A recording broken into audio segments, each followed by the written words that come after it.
மாலை நேரத்து சூரியன் மறையும் நேரம். அந்த ஒளிச்சிதறல் சமரனின் தலைக்கு பின்னால் ஒரு ஒளிவட்டத்தை உண்டாக்கிய காட்சி பார்க்க அற்புதமாக இருந்தது. சுமார் 15 மடங்கு எடை அதிகமான இரும்பால் ஆன தூண்கள் இரண்டின் நடுவில் நின்றிருந்தான் 20 வயதேயான சமரன். அழகான முகம், கட்டுக்கோப்பான உடல் என்று பார்ப்பவர்களை கவரும்படியாக இருந்தான் சமரன். வரப்போகும் மகா சக்கர தேர்வுக்காக தன்னை தயார் செய்து கொண்டிருந்தவன் அருகில் அவன் தந்தை மன்னர் அருணேந்திரனும் நின்று கொண்டிருந்தார். கண்களை மூடி சிந்தனையை ஒருமுகப்படுத்தி வலப்புறம் இருந்த தூணை தன் முழு பலத்தையும் பயன்படுத்தி தள்ளி கொண்டு போய் மேடையின் பக்கவாட்டத்தில் இருந்த பள்ளத்தில் நுழைத்தான் சமரன். அதற்குள் வியர்வையில் தொப்பலாக நனைந்து விட்டான். இருந்தும் இடப்புறம் இருந்த தூணையும் அப்படியே தள்ளி கொண்டு போய் மற்றொரு பள்ளத்தில் வைத்தான். மூச்சு முட்ட நின்றிருந்த அவனை கைகளை தட்டி பாராட்டினார் அவனது தந்தை அருணேந்திரர். நாளைக்கு சுமிருதி மகாபீடத்தில் இதே மாதிரி நீ தூண்களை வச்சதும் வானத்தில் இருந்து வர சக்தியால தூண்டப்பட்டு உன் தகுதிக்கு தக்கபடி நட்சத்திரங்கள் எரியும் இல்லையா சமரா என்றார் அருணேந்திரர் மிகவும் பெருமையாக. ஆமாப்பா, இப்போ செஞ்ச இதையே நான் நாளைக்கும் திரும்ப செய்வேன். அப்போ 9 நட்சத்திரங்கள் எரியும். திரும்பவும் நான் அபராஜிதன் பட்டத்தை தக்க வச்சுப்பேன் என்றான் மிகுந்த நம்பிக்கையோடு. அந்த நேரம் வானத்தில் நிலவு வருவதன் முன்பே ஏதோ ஒரு ஒளி பிரகாசமாக தெரிந்தது. அது ஒரு வால் நட்சத்திரம். அதை பார்த்தபடியே தாரகிய வம்சத்து அரண்மனையை நோக்கி ஒருவர் பதட்டமாக ஓடி வந்து கொண்டிருந்தார். ஜோசியரே, எங்க வேகமா ஓடுறீங்க? என்னாச்சு? வழியில் இருப்பவர்கள் கேட்டதை அலட்சியப்படுத்தி மூச்சு முட்டுவதையும் பொருட்படுத்தாமல் ஓடி வந்தார். அவர் நேராக பாஞ்சால நகரத்து அரசரும் சமரனின் தந்தையுமான அருணேந்திரனின் முன்னால் வந்து நின்று, மன்னா, ஆபத்து, அரச குலத்துக்கு ஆபத்து என்றார். அதை கேட்டு பதட்டமானார் அரசர் அருணேந்திரர். அதோ தெரியுதே வால் நட்சத்திரம், அது வந்ததுன்னா நாட்டுக்கே கேடுன்னு எங்க முன்னோர்கள் கணிச்சிருக்காங்க.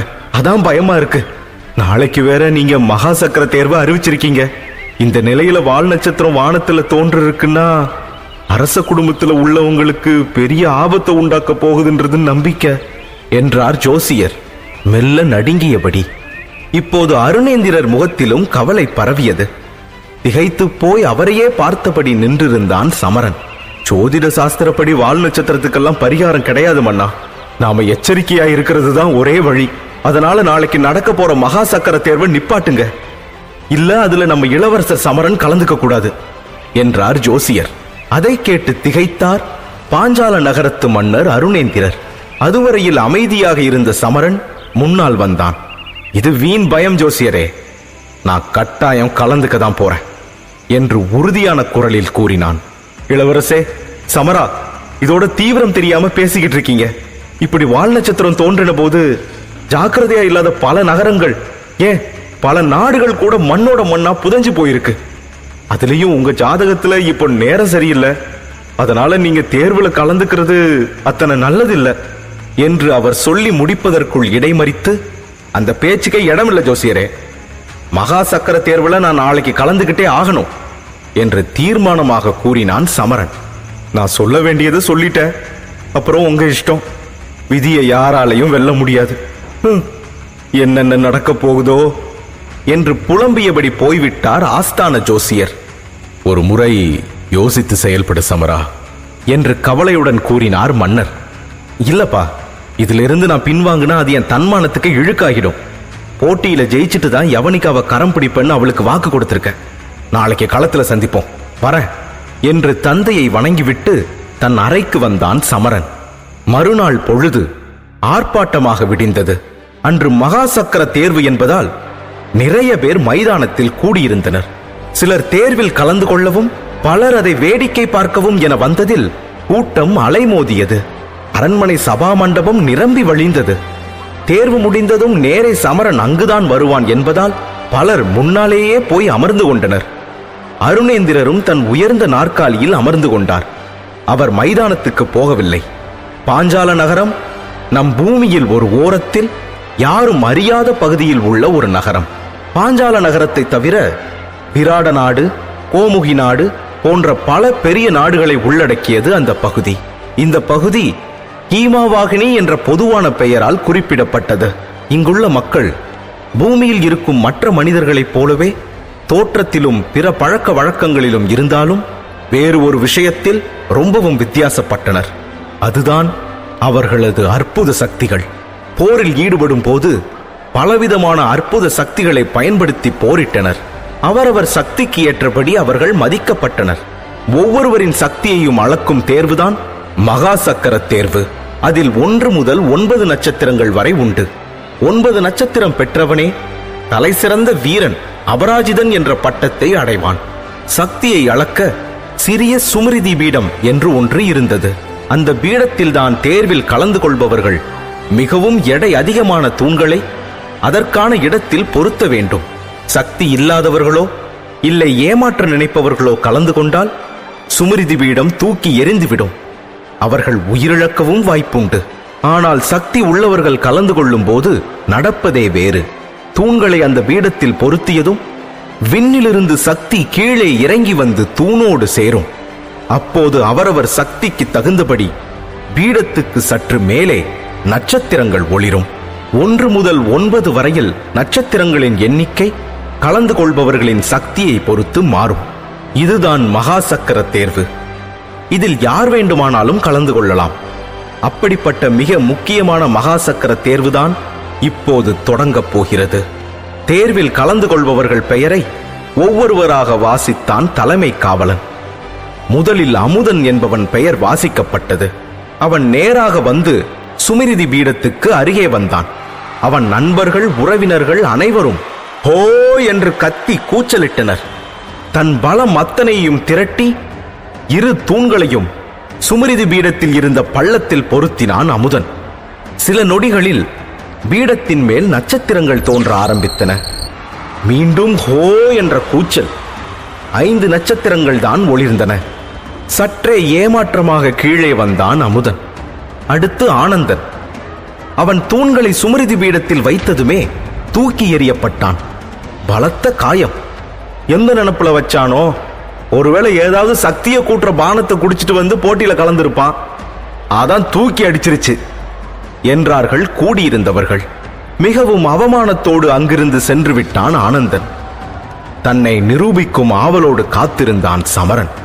அவன் முறை வந்தது. அடுத்து மகா சக்கர தேர்வுல கலந்து கொண்டு சுமிருதி பீடத்தில் தூண்களை பொருத்தி தன்னை நிரூபிக்க போவது நம் இளவரசன் சமரன் என்று பெரிதாக கத்தினான் அந்த தலைமை காவலன். கூடியிருந்த மக்கள் மீண்டும் ஹோவென கூச்சலிட்டனர். மக்களின் ஆரவாரத்தை தொடர்ந்து தலைமை காவலன் மீண்டும் உற்சாகத்தோடு தனது இளம் வயதிலேயே 9 நட்சத்திரங்களை வென்ற மாவீரன், நமது நாட்டின் வருங்கால அரசன், போர்க்கண்ட சிங்கம் என்று எல்லோராலும் அன்போடு அழைக்கப்படும் நமது நாட்டின் இளவரசன் சமரன் இதோ உங்கள் முன்னால் என்று உற்சாகத்தோடு கூச்சலிட்டுக் கொண்டிருக்க மக்கள் சமரனின் வருகையை எதிர்நோக்கி ஆர்ப்பரித்துக் கொண்டிருந்தார்கள். அனைவரையும் பார்த்து கைகளை ஆட்டியபடியே சுமிருதி பீடத்தின் அருகே வந்து நின்றான் சமரன். உற்சாகமாக கையசைத்தவன் சட்டென தலை சுற்றி ஏதோ மயக்கம் வருவது போலிருக்க சமாளித்துக் கொண்டான். அவன் கண்கள் இருட்டியது. நொடி நேரத்தில் உடல் மிகவும் பலவீனமாக ஆனது போல் உணர்ந்தான். கைகளில், குறிப்பாக விரல்களில் ஏதோ ஒன்று தாக்கியது போல குறுகுறுவென இருந்தது. அந்த குறுகுறுப்பு உடல் முழுவதும் பரவி அவனது சக்திகள் குறைந்தது போல உணர்ந்தான் சமரன். ஏன் இப்படி செய்கிறது? பயிற்சியின் போது இப்படியெல்லாம் இல்லையே. இன்று எனக்கு என்ன ஆனது என்று மனதில் இதுவரை இல்லாத பயமும் பதட்டமும் ஏற்பட்டது. தன்னம்பிக்கை குறைந்தது. இளவரசே, தூண்களை பொருத்துங்க என்ற தலைமை காவலனின் குரல் சமரனின் காதில் மிகவும் மெதுவாக கேட்டது. மனதை திடப்படுத்திக் கொண்டு தூண்களை தூக்க முயன்றான். அவனால் முடியவே இல்லை. தன் பலம் அத்தனையும் சேர்த்து மிகவும் கஷ்டப்பட்டு 3வது முயற்சியில் தூண்களை தூக்கி சுமிருதி பீடத்தில் பொருத்தினான். விண்ணில் இருந்து சக்தி இறங்கி நட்சத்திரங்கள் ஒளிரத் தொடங்கின. இப்போது மக்கள் உற்சாகமாக கூச்சலிட எழுந்து நின்றனர். ஆனால் அடுத்த கணம் மயான அமைதி. தன்னை சுற்றிலும் உள்ள அமைதியை உணர்ந்து கண்களை திறந்தான் சமரன். அவனால் அவன் கண்களையே நம்ப முடியவில்லை. சுமிருதி பீடத்தின் சற்றே மேலே வெறும் 3 நட்சத்திரங்கள் மட்டுமே ஒளிர்ந்து கொண்டிருந்தது. இதயத்தின் நடுவில் அடிவாங்கியது போல உணர்ந்தான் சமரன். எதற்கும் மீண்டும் ஒரு முறை முயற்சி செய்து பார்ப்போம் என்று தூணை எடுக்கப் போனான். எத்தனை தடவை பார்த்தாலும் இதேதான் வரப்போகுது. 3 நட்சத்திரமா? கேவலம். கிட்டத்தட்ட இவர்கிட்ட எந்த சக்தியுமே இல்லைன்னு நிரூபணம் ஆயிருச்சே என்ற ஒரு குரல் அப்போது கேட்டது. இவரெல்லாம் ஒரு இளவரசர். நம்ம நாடு இவரை நம்பினா உருப்ட மாதிரி தான். சக்தியே இல்லை, இவனை வச்சுக்கிட்டு என்ன செய்ய என்றது இன்னொரு குரல். ஆளாளுக்கு கேவலமாக பேசி சிரித்தனர். தன் சக்திகள் ஏன் குறைந்தன என்ற குழப்பம் ஒருபுறம், மக்கள் முன்னிலையில் ஏற்பட்ட அவமானம் மறுபுறம் என சமரன் திணறினான். வேறு எதுவும் செய்ய தோன்றாமல் சபா மண்டபத்தை நோக்கி தலைகுனிந்தபடி நடந்தான். அவனைத் தொடர்ந்து மேகராணியும் ஓடினாள். அவனுடன் சிறுவயதிலிருந்தே ஒன்றாக வளர்ந்த சிநேகிதி. மிகவும் அமைதியான அழகான முகம், சற்றே மாநிறம் என்றாலும் அழகுக்கு அழகு தேவையில்லை என்பது போல அலங்காரங்கள் இல்லாத இயல்பான 18 வயது பெண் மேகராணி. அமைதியும் அடக்கமும் அவளது குணம் என்றாலும் தேவையான நேரத்தில் புலி போல பாயவும் தெரியும் அவளுக்கு. சமரனின் மேல் அளவு கடந்த பாசத்தை வைத்திருக்கும் உற்ற தோழி அவள். என்னாச்சு சமரா? இப்படி நடக்க வாய்ப்பே இல்லையே. சரி, மனசை தளர விட்டுறாத. இந்த தோல்வியெல்லாம் நிரந்தரம் இல்லை, திரும்பவும் ஜெயிக்கலாம். நான் எப்பவும் உன் கூட இருப்பேன் என்று கூறி அவனுக்கு ஆறுதல் கூறினாள். ஆனால் சமரனால் அந்த தோல்வியை தாங்கிக் கொள்ளவே முடியவில்லை. மக்களில் பலர் இன்னமும் சிரித்துக் கொண்டுதான் இருந்தனர். சபா மண்டபத்தில் இருந்த அருணேந்திரருக்கு மகா சக்கர தேர்வில் சமரன் பெற்ற நட்சத்திரங்கள் 3 தான் என தெரிய வந்தது. மகனையும் அவனை தொடர்ந்து வரும் மேகராணியையும் குழப்பமாக பார்த்தார். என்னாச்சு சமரா உனக்கு? ஏன் எப்படி என்றார் அப்பா. எதுவுமே பேசாமல் தன் நாற்காலியில் போய் அமர்ந்து கொண்டான் சமரன். மனம் முழுக்க என் சக்திகளுக்கு என்ன ஆனது என்ற கேள்விதான் மீண்டும் மீண்டும் ஒலித்துக் கொண்டிருந்தது. அடுத்த நொடி பெரிய சலசலப்புடன் தன் காவலர்கள் பின்னால் தொடர்ந்து வர மிடுக்காக நடந்து வந்தாள் யவனிகா, பக்கத்து நாட்டு இளவரசி. சில ஆண்டுகளுக்கு முன்பு சமரனுக்காக நிச்சயிக்கப்பட்ட பெண் இவள். தாழம்பூவின் நிறம், செய்து வைத்த இடுப்பு, எடுப்பான தேகம் என மயக்கினாள் யவனிகா. அவையில் இருந்தவர்கள் அனைவரும் வைத்த கண் வாங்காமல் அவளையே பார்த்தனர். ஆனால் அவள் உடல் மொழியோ அதிகார திமிரின் உச்சத்தை வெளிக்காட்டியது. அவள் அணிந்திருந்த இளஞ்சிவப்பு உடைக்கேற்ற செந்நிறமை கண்களில் தீட்டப்பட்டு உதட்டில் சிவப்பு சாயம் அணிந்து மிகவும் அதிகமான அலங்காரத்தில் ஜொலித்தாள் யவனிகா. அவளை பார்த்ததுமே சமரனின் மனதில் 1000 இனிய மின்னல்கள் ஓடின. சில மாதங்களுக்கு முன்னால் நடந்தது நினைவுக்கு வந்தது. தாரகிய அரண்மனை பூங்காவில் சமரனின் அணைப்பில் தன்னை மறந்திருந்தாள் யவனிகா. 9 நட்சத்திரங்களை ஜெயிச்ச சமரனை நான் கல்யாணம் செஞ்சுக்க போறேங்கிறத என்னால இன்னும் நம்பவே முடியல என்றாள் கொஞ்சலாக. அவள் நெற்றியில் முத்தமிட்டான் சமரன். ஏனோ சட்டென தள்ளி அமர்ந்தாள். என்னாச்சு யவி என்றான் சமரன். ஒருவேளை என்னோட சக்தி குறைஞ்சு வெறும் 5 நட்சத்திரத்துக்கு வந்துட்டா நீ என்ன கல்யாணம் செஞ்சுக்க மாட்டல்ல என்றாள். அவள் கண்களில் நீர். சே, என்ன இப்படி பேசுற? என்ன நீ புரிஞ்சுக்கிட்டது இவ்வளவுதானா? நான் உன்னை மனசார காதலிக்கிறேன் யவி. என் காதலுக்கு நான் எப்படி துரோகம் செய்வேன் என்றான் அவளது கூந்தலை சரி செய்தவாறே. நானும் அப்படிதான் சமரா. உன்னை தவிர வேற யாரையும் நினைச்சு கூட பார்க்க மாட்டேன். 9 நட்சத்திரங்களை பெற்ற ராஜகுமாரன் தான் இந்த யவனிகாவின் கரங்களை கைப்பற்ற தகுதியானவன். அதனாலதான் நீ என் காதலன் என்றாள் யவனிகா. நினைவுகள் கலைந்தன. ஆசையோடு அவளை பார்த்தான் சமரன். மகா சக்கர தேர்வில் தோல்வி அடைந்துள்ள தன்னை ஆறுதல் படுத்ததான் யவனிகா வந்திருக்கிறாள் என எண்ணினான். அவளை பார்த்து புன்னகைத்தான். ஆனால் யவனிகாவின் முகத்திலோ எந்த சலனமும் இல்லை. வா மருமகளே, உன் பெற்றோர் எப்படி இருக்காங்க என்றார் அருணேந்திரர் தன் உணர்ச்சிகளை அடக்கிக் கொண்டு. மன்னர் கேட்ட கேள்விக்கு பதில் சொல்லாமல் வணங்கவும் செய்யாமல் பேசினாள் யவனிகா. சமரனின் கண்கள் அவள் பார்வைக்காக ஏங்கின. ஆனால் அவள் திரும்பி கூட பார்க்கவில்லை. நான் சமரனுக்கு பரிசு கொண்டு வந்திருக்கேன். அது ஒரு பானம். அதை குடிச்சா அவன் இழந்த சக்திகளை மீண்டும் பெறலாம் என்று சொல்லிக்கொண்டே தன் ஆட்களுக்கு சைகை செய்தாள். அவர்கள் ஒரு கண்ணாடி குப்பியில் இளஞ்சிவப்பு நிற திரவம் ஒன்றை கொண்டு வந்து வைத்தனர். இது மிலாஞ்சி பானம் தானே?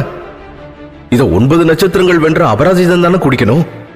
மத்தவங்க குடிச்சா அவங்க உசுருக்கே ஆபத்தாச்சே என்றார் அருணேந்திரர் கலவரமாக. ஆமா, இது மிலாஞ்சி பானமே தான். ஆனா நீங்க ஏன் அதை பத்தி கவலைப்படணும்? 11 வயசுலேயே சமரன் 9 நட்சத்திரங்களையும் ஜெயிச்சிட்டான்னு சொல்லிதானே நீங்க எங்க ரட்சமலர் வம்ச அரண்மனைக்கு வந்து பொண்ணு கேட்டீங்க.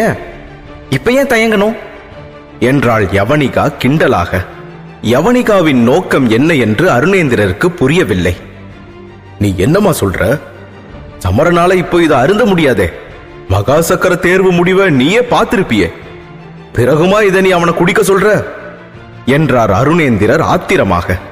ஆம், குடிக்கத்தான் சொல்றேன் என்றாள் யவனிகா. இப்போது அவள் நோக்கம் சமரனுக்கு புரிந்து போனது. மகாசக்கர தேர்வில் வெறும் 3 நட்சத்திரங்களை பெற்ற தன்னை கல்யாணம் செய்து கொள்ள அவள் விரும்பவில்லை. அதனால்தான் மிலாஞ்சி பானம் அது இது என்கிறாள். மனது எரிந்தது அவனுக்கு. நிறுத்தி யவனிகா, எதுக்கு வீணா பேசுற? நீ சொல்ல வந்ததை வெளிப்படையாதான் சொல்ல. உனக்கே என்ன கல்யாணம் செஞ்சுக்க இஷ்டம் இல்ல, நிச்சயத்தை முறிக்க வந்திருக்க, அதுதானே என்றான் சமரன் கோபமாக. என் வாயால நான் அப்படி சொல்லல. எனக்கு தெரிய வேண்டியதெல்லாம் ஒண்ணுதான். சமரன் சின்ன வயசுலயே 9 நட்சத்திரத்தை ஜெயிச்சது உண்மைன்னா அவன் இப்ப இந்த பானத்தை குடிக்கட்டும். இல்லனா நீங்க சொன்னது பொய்ன்னு ஆயிரும் என்றாள் யவனிகா. அதை கேட்ட அனைவரும் அதிர்ச்சி அடைந்தனர். என்ன சந்தேகப்படுறியா? சொல்லு யவனிகா, சொல்லு. நாம பேசுனது பழகுனது எல்லாத்தையும் எப்படி இவ்வளவு சீக்கிரமே மறந்துட்ட? எல்லாமே நடிப்பா? ச்சே, காதல்ன்ற பேர்ல என்னை எவ்வளவு பெரிய முட்டாளாக்கியிருக்க. மனமுடைந்து பேசினான் சமரன். அவனது தோழி மேகராணியும் தந்தை அருணேந்திரனும் அவனது இந்த நிலையை கண்டு கலங்கினர். எதுக்கு வீண் பேச்சு? உணர்ச்சிகளை கடந்தவனா? பொய் சொல்லலன்னா சமரன் மிலாஞ்சி பானத்தை குடிக்க வேண்டியது தானே?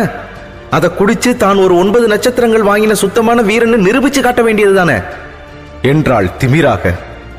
அவள் நெஞ்சிலும் சரி கண்ணிலும் சரி ஈரப்பசையே இல்லை. இப்போது பேசுவது தன்னோடு கொஞ்சி பேசிய அதே யவனிகா தானா என்ற சந்தேகம் வந்தது சமரனுக்கு. மன்னர் அருணேந்திரருக்கு கண்கள் சிவந்தன. நீ என்ன உளர்ற? பொய் சொன்னோமா நாங்களா? தாரகிய வம்சத்துக்கு அந்த நிலைமை வரவே வராது என்று கத்தினார் அருணேந்திரர். அப்பா, நீங்க ஏன் இவ கூட பேசி உங்களை கீழே இறக்கிக்கிறீங்க? நானே பேசுறேன் என்றான் சமரன். பேசுறதுக்கு ஒண்ணு இல்ல, மிலாஞ்சி பானத்தை குடி, இல்லன்னா நீ ஆண் மகனே இல்ல என்று நிறுத்தினாள் யவனிகா. அதை கேட்ட அனைவரும் கொதித்து எழுந்தனர். சமரன் கையசைத்து அனைவரையும் அமைதிப்படுத்தினான். அவள் கூறிய அந்த ஒற்றை சொல் சமரனை உயிரோடு நெருப்பில் வைத்து எரித்தது போல் அவன் தன்மானத்தை சுட்டது. யவனிகா, இன்னைக்கு நான் சக்தி இல்லாதவன். மகாசக்கர தேர்வுல வெறும் 3 நட்சத்திரங்கள் மட்டுமே பெற்றவன். ஆனா என் நிலைமை இப்படியே இருக்காது. நிச்சயம் நான் ஒரு நாள் என் பழைய சக்தியை மீட்டெடுப்பேன். 9 நட்சத்திரங்களை வென்று அபராஜிதன் பட்டத்தை அடைவேன்.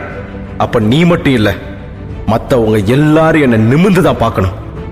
எனக்கு இந்த பானம் தேவையில்லை என்றான் சமரன் மனதில் வலியோடு.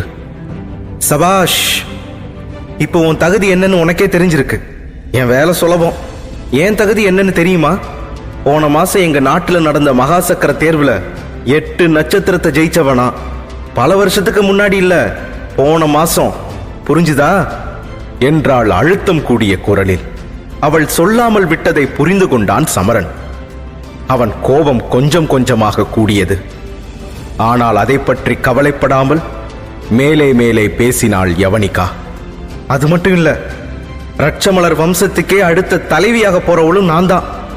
அப்படிப்பட்ட நான் உன்னை போல பலவீனமான கோழையை எப்படி கல்யாணம் செஞ்சுக்க முடியும்? நீயே சொல்லு என்றாள் யவனிகா. அப்படின்னா நீ என்ன? அதாவது சமரனை விரும்பல, 9 நட்சத்திரங்களை ஜெயிச்ச ஒருத்தனை தான் விரும்பி இருக்க, அப்படிதானே? உன் காதல் வார்த்தைகள் எல்லாமே போய் என்ன நீ ஏமாத்தி இருக்க என்றான் சமரன். உணர்ச்சி வசப்பட்டு பேசுறதால எந்த பிரயோஜனமும் இல்ல சமரன். நான் எதையுமே யோசிச்சுதான் முடிவெடுப்பேன். நாங்க சம்பந்தம் வச்சுக்கிட்டது 9 நட்சத்திரம் ஜெயிச்ச சமரனோட தான், சக்தியே இல்லாத இந்த வெத்து வேட்டு இளவரசனோட இல்ல. சரி, இனி எப்ப முயற்சி செஞ்சு பழையபடி உன் சக்தியை திரும்ப பெறுவ சொல்லு, இதெல்லாம் நடக்கிற விஷயமா என்றாள் யவனிகா அலட்சியமாக. அதிர்ச்சியில் உறைந்து போய் அப்படியே நின்றிருந்தான் சமரன்.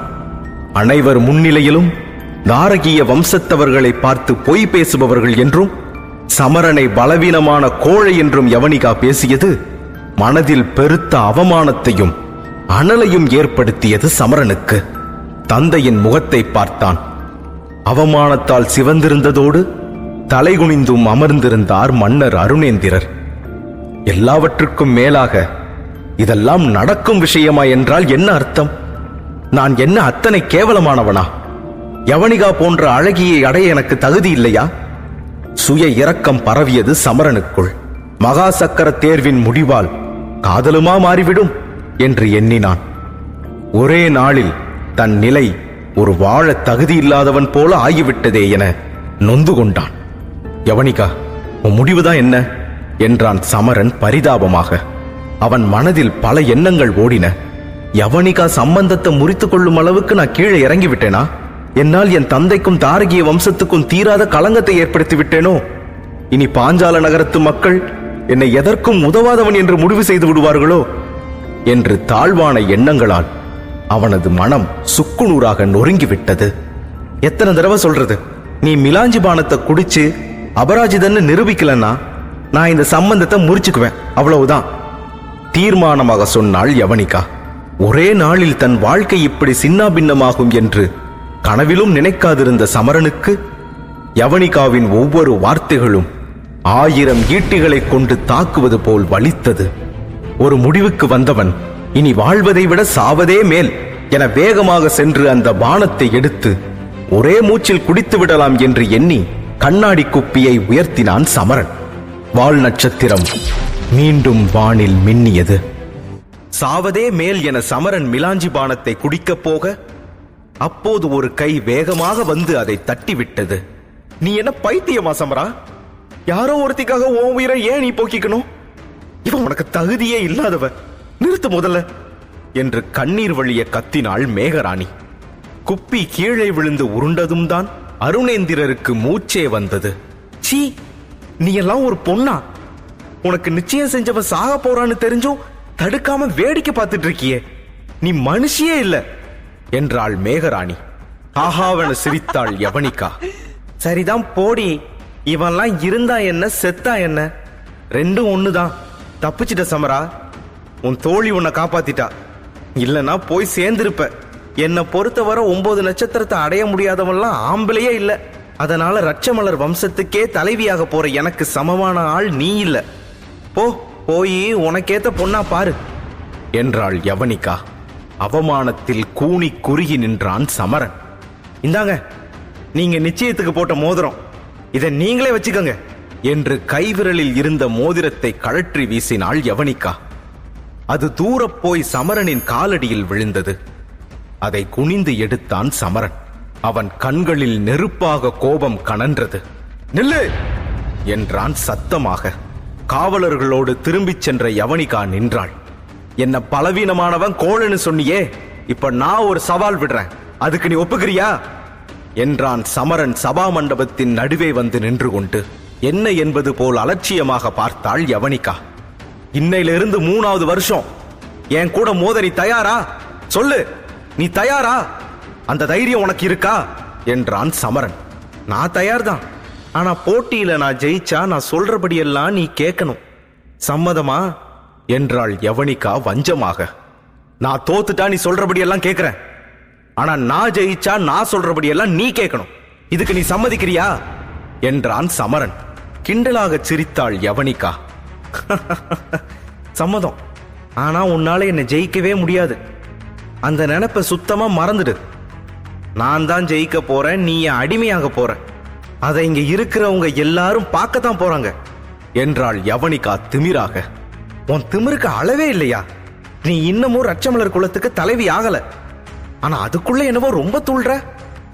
இன்னும் 3 வருஷத்துல நீ தோக்க போறது உறுதி, அதை யாராலையும் மாத்த முடியாது. முடிஞ்சா திமிர குறைச்சுக்கோ என்றாள் மேகராணி. திமிர் எங்க வம்சத்து சொத்து. உன்னை போல ஊர் பேர் தெரியாதவங்களுக்கு அது புரியாது. என்ன சமரா, எப்பவும் உயிர் தோழி இந்த நெட்டக்கோக்கு பின்னாலதான் ஒளிஞ்சிட்டு இருப்ப போல.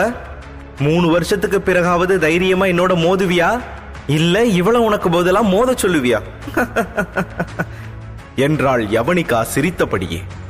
அதை கேட்டு அவள் காவலர்களும் சிரிக்க, ஒரே நேரத்தில் மேகராணியும் சமரனும் அவள் மேல் பாய்ந்தனர்.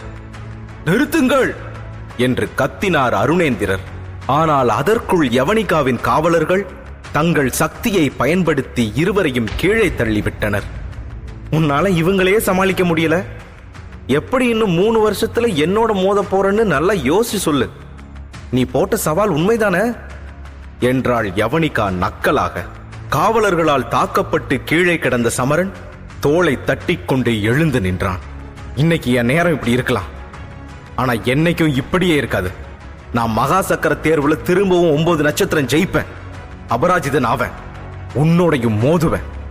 அப்ப நீ எப்படி கேவலமா தோக்க போறன்னு உன்னோட வம்சமே வேடிக்கை பார்க்கும். போட்ட சவால் போட்டதுதான். 3 வருஷத்துல நான் பழைய சமரனா வந்து உன் முன்னாடி நிக்கல, நான் தாரகிய வம்சத்தை சேர்ந்தவன் இல்ல என்றான் சமரன். அவன் குரல் அந்த சபா மண்டபம் முழுவதும் எதிரொலித்தது. அருணேந்திரர் மார்பை பிடித்துக்கொண்டு வேதனையோடு இடிந்து அமர்ந்தார். ஆனால் அதையெல்லாம் கவனம் செய்யாத யவனிகா நேராக ரட்சமலர் அரண்மனையை அடைந்தாள். அதற்குள் தாரகிய அரண்மனையில் நடந்த விஷயங்களை தன் தூதர்கள் மூலமாக அறிந்து கொண்டார் யவனிகாவின் தந்தை பிரதாபகேசரி. நில்லு யவனிகா, எங்களை கேட்காம நீ என்னென்னவோ செஞ்சுட்டு வந்திருக்க என்றார் பிரதாபகேசரி. தன் அறையில் இருந்த ஒரு நாற்காலியில் அவர் அமர்ந்திருந்தார்.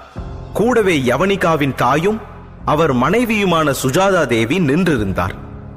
இருவர் முகங்களிலும் கோபம் பிரதிபலித்தது. தந்தை அழைத்தவுடனே தன்னோடு வந்திருந்த காவலர்களை அனுப்பிவிட்டாள் யவனிகா. அவர்கள் முன்னிலையில் குடும்ப விஷயங்களை பேசுவது அவருக்கு பிடிக்காது என்று அவளுக்கு தெரியும். என்ன சொல்றீங்கப்பா, நான் எதுவுமே தப்பா செய்யலையே என்றாள் யவனிகா. நீ தாரகிய அரண்மனைக்கு போய் கல்யாண சம்பந்தத்தை முறிச்சிட்டு வந்துட்டியாமே, உனக்கு எவ்வளவு துணிச்சல் என்றாள் அம்மா சுஜாதா. அம்மா, அங்க என்ன நடந்ததுன்னு உங்களுக்கு தெரியல, அதான் இப்படி பேசுறீங்க. இன்னைக்கு பாஞ்சால நகரத்துல மகா சக்கர தேர்வு நடந்தது. அதுல சமரன் வெறும் 3 நட்சத்திரங்களை தான் ஜெயிச்சான், தெரியுமா? அது தெரிஞ்சிருந்தா நீங்களே இந்த சம்பந்தத்தை நிறுத்தியிருப்பீங்க என்றாள் யவனிகா. தெரியும் என்றார் பிரதாபகேசரி சுருக்கமாக. வியப்படைந்தாள் யவனிகா. தெரியுமா? தெரிஞ்சுமா நீங்க என் மேல கோபமா இருக்கீங்க என்றாள் யவனிகா. அவளுக்கு ஒன்றுமே புரியவில்லை. விஷயத்தை எடுத்துச் சொன்னால் தான் செய்ததுதான் சரி என்று சொல்வார்கள் தன் பெற்றோர்கள் என்று எதிர்பார்த்திருந்தாள். ஆனால் இங்கே நிலைமை தலைகீழாக இருந்தது. உனக்கும் சமரனுக்கும் கல்யாணம் செஞ்சு வைக்கிறதா நாங்க பெரியவங்க சேர்ந்துதான் முடிவு செஞ்சோம். அதுபடி நிச்சயதார்த்தமும் நடந்து முடிஞ்சிருச்சு. இப்போ எங்களை ஒரு வார்த்தை கூட கேட்காம நீயா போய் சம்பந்தத்தை முறிச்சுக்கிறதா பேசிட்டு வந்திருக்கியே, அறிவில்ல உனக்கு? கல்யாணங்கிறது என்ன சின்ன குழந்தை விளையாட்டா என்றார் பிரதாபகேசரி. தந்தை அப்படி கேட்டதும் கோபம் தலைக்கேறியது யவனிகாவுக்கு. எனக்கு அறிவு நிறைய தான் இருக்கு, ஆனா உங்களுக்கு தான் அறிவில்லை என்றாள் யவனிகா. அவளது தாய் அதை கேட்டு கையை ஓங்கிக் கொண்டு வந்து விட்டாள். சரியான நேரத்தில் தடுத்து விட்டார் பிரதாபர். இல்லை என்றால் யவனிகாவின் கன்னத்தில் சரியான அடி விழுந்திருக்கும். யாருக்கிட்ட என்ன பேசுற? மரியாதையே கிடையாதா? அத்தனை திமிராயிடுச்சா உனக்கு என்று கத்தினார் சுஜாதா.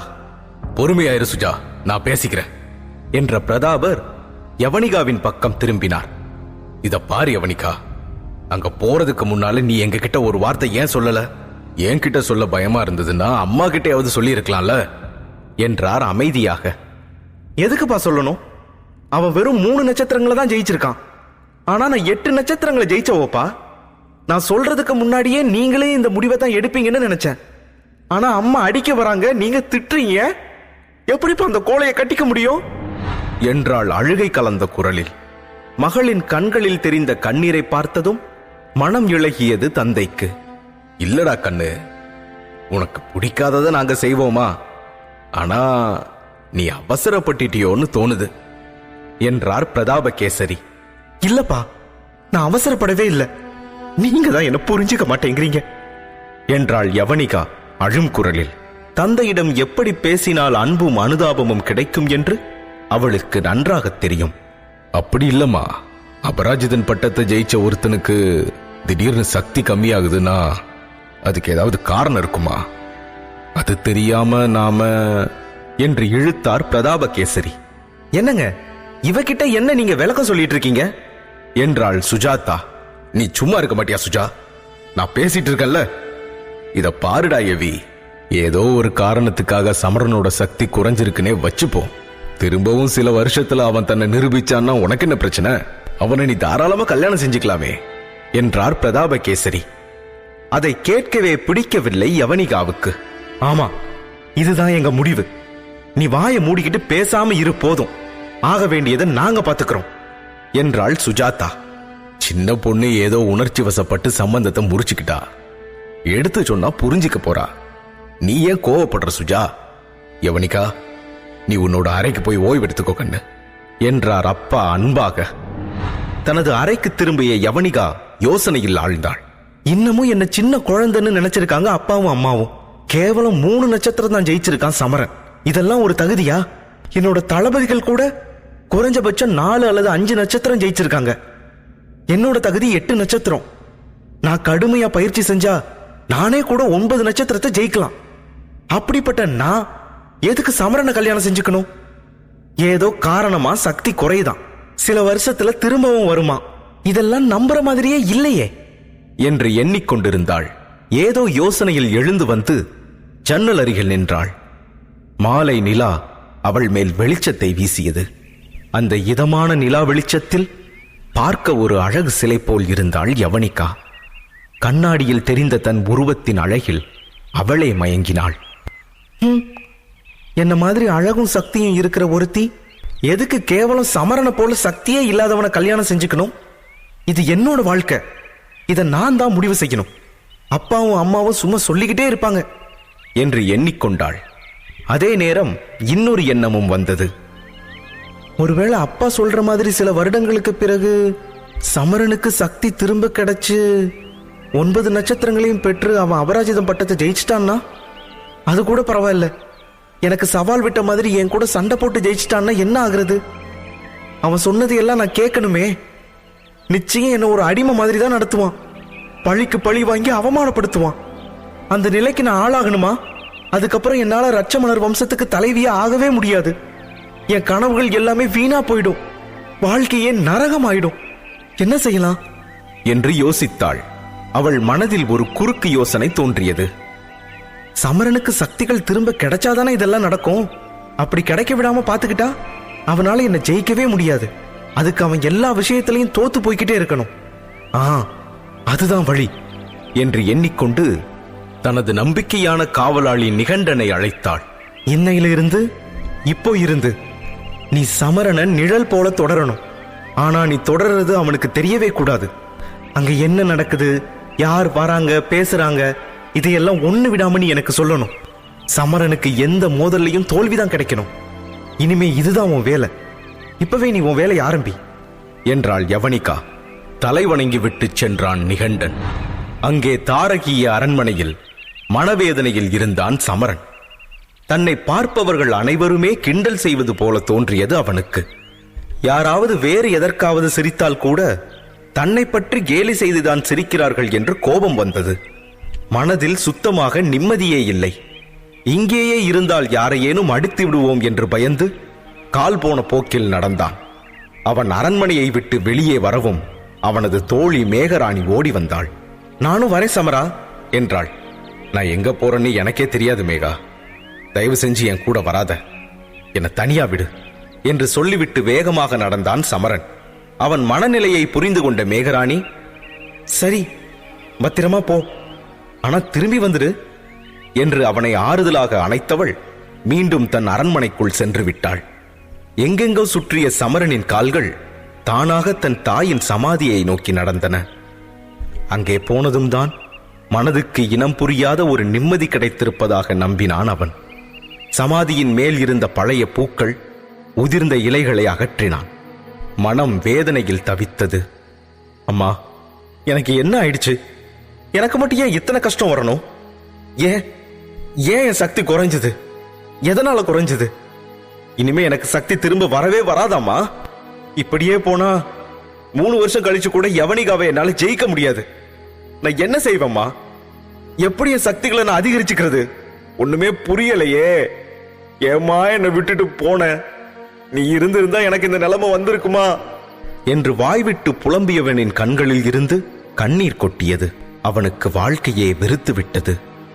தாயின் சமாதியில் தலை வைத்து சாய்ந்து கொண்டான். இழந்த சக்தி எனக்கு திரும்ப கிடைக்கலன்னா மத்தவங்க எதிர்த்தாப்புல அப்பாவுக்கு எவ்வளவு அவமானம். அப்படி ஒரு நிலைமை வர நான் காரணமா இருக்க மாட்டேன். அதுக்கு பதிலா நான் உசுரையே விட்டுறது நல்லது இல்ல? ஆமா, அப்படிதான் செய்யணும். நான் உசுரை விடுறதுதான் எல்லாருக்கும் நல்லது. ஆமா, அப்படிதான் செய்யணும். நான் உசுரை விடுறதுதான் எல்லாருக்கும் நல்லது. அவன் பேச பேச தொண்டை அடைத்தது. சற்றே தன்னை சமாளித்துக் கொண்டான். ஆனால் மீண்டும் வேதனை சூழ்ந்தது. அப்படி உசுரையும் விட முடியாது. ஏன்னா நான் இறந்து போய் சொர்க்கத்துக்கு வந்தா அங்க இருக்கிற உங்ககிட்ட எப்படி என் முகத்தை காட்டுவேன்? அந்த துரோகி யவனிகா சொன்ன மாதிரி என்னை இந்த உலகம் தற்கொலை பண்ணிக்கிட்ட கோழன்னு தானே அப்பவும் சொல்லும். சாகவும் முடியாம வாழவும் பிடிக்காம நான் ஏன் இப்படி இருக்கேன்? இப்படி ஒரு நிலைமை எனக்கு ஏன் வரணும்? நீங்க 2 பேரும் பெருமைப்படும்படியா நான் இது வரைக்கும் எதுவும் செய்யலையம்மா என்று உரக்க கத்தியபடி கைகளை மூடி தரையில் ஓங்கி ஓங்கி குத்தினான் சமரன். கற்களும் மண்ணும் குத்தி ரத்தம் வழிந்ததை கூட அவன் பொருட்படுத்தவில்லை. ஏதாவது அதிசயம் நடந்தாதான் எனக்கு சக்தி கூடும், இல்லன்னா எல்லாமே முடிஞ்சிரும். ஐயோ, நான் என்ன செய்வேன்? என்னால தாங்கவே முடியலையே என்று அரற்றியபடியே குத்திக் கொண்டிருந்தான். அப்போது இடி இடித்தது. காற்றும் வேகமாக சுழன்று அந்த இடமே புழுதியும் காய்ந்த இலைகளுமாக பறந்து அந்த கல்லறையை சுற்றி சுற்றி வந்தது. சமரன் அதை சமாளிக்க முடியாமல் அம்மாவின் கல்லறையிலேயே கண்களை இறுக மூடிக்கொண்டு கிடந்தான். சில நிமிடங்களுக்கு பிறகு இரைச்சல் அடங்கி காற்று செயல் இழந்து ஒரு பேரமைதி உண்டானது. அதுவரை வானில் ஒளிர்ந்து கொண்டிருந்த வால் நட்சத்திரம் இறுதியாக ஒருமுறை மின்னி மறைந்தது. அதற்கு பின் அது தோன்றவே இல்லை. நீண்ட அமைதிக்கு பின் சமரா சமரா என்று மெல்ல ஒலிக்கத் தொடங்கியது ஒரு அசரீரியின் குரல். அதிர்ந்து நிமிர்ந்தான் சமரன். நான் பேசுறது கேக்குதா சமரா என்று அந்த கம்பீரமான குரல் மீண்டும் அவன் காதருகில் கேட்டது. துள்ளி எழுந்து சுற்றுமுற்றும் பார்த்தான் சமரன். அங்கே அவனைத் தவிர வேறு யாருமே இல்லை. யார் பேசினது என்றான். பதட்டப்படாத, நான் தான் பேசினேன். நிதானமாக பதில் சொல்லியது அந்த 60 வயது மதிக்கத்தக்க ஓர் ஆணின் குரல். நீ ஏதோ பெரிய சங்கடத்துல மாட்டிக்கிட்ட போல, என்னால உனக்கு உதவி செய்ய முடியும் என்றது அந்த குரல் மீண்டும். இம்முறை மிகவும் எச்சரிக்கையான சமரன் மரங்களின் மறைவில் சமாதியின் அந்த பக்கம் என எல்லா இடங்களில் தேடினான். ஆனால் யாருமே இல்லை. என்னை ஏன் எங்கெங்கேயோ தேடுற சமரா?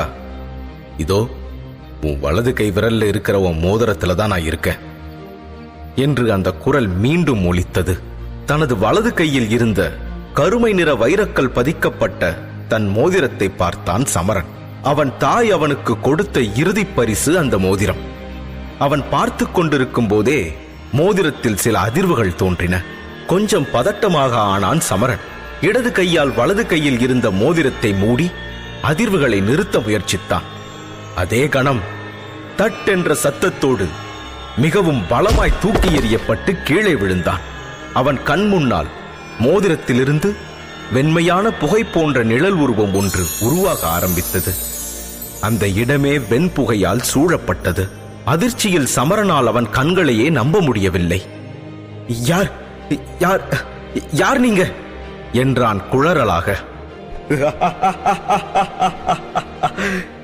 என்று சிரித்தபடி அந்த நிழல் உருவம் சமரனை காற்றின் வேகத்தில் சுற்றி வர ஆரம்பித்தது. ஒரு கணம் அந்த உருவம் அவன் முன்னால் நின்றது. அடுத்த நொடியே வேகமாக சுழன்று அவனுக்கு பின்னால் போய் நின்றது. அதற்கேற்றபடி அவனும் அங்கும் இங்கும் மாறி மாறி திரும்ப வேண்டியதாயிற்று. ஒரு இடத்துல நில்லுங்க, யார் நீங்க? என் மோதிரத்துக்குள்ள எப்படி வந்தீங்க என்று நடுக்கத்துடன் கத்தினான் சமரன். சட்டென அவன் முன் வந்து நின்றது அந்த 6 அடி வெண்புகை உருவம். முழு கதையையும் கேட்டு மகிழ பாக்கெட் FM ஆப்பை டவுன்லோட் செய்யுங்கள். லிங்க் டிஸ்கிரிப்ஷனில் கொடுக்கப்பட்டுள்ளது.